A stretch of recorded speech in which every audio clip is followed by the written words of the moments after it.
तो चलिए अब आए ना ऊंट पहाड़ के नीचे। नाम है समर सिंह, जिसको बोलते हैं कांछा दुबे के कातिल में सबसे बड़का हाथ है। तो जो भी हो, कातिल भी हो, तो वही ने किया है।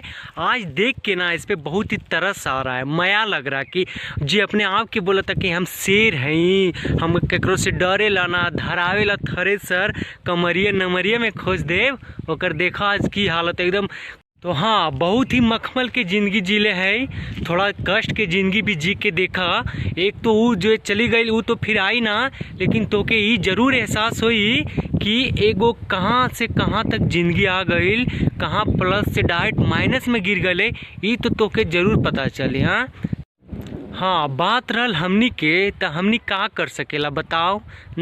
अब तो तोके तो ई जेले में ई गर्मी में मैक्सी के मज़ा ना, तो तोके एसी के मज़ा तो ना मिली। लेकिन हाँ, ये क्या बोल चना के दाल और तोके भाई अभी तोहारी जिंदगी जे कि मखमल पर बीते वाला, ये हमरा लागत है जेल में कैसे तू काटबा बताओ।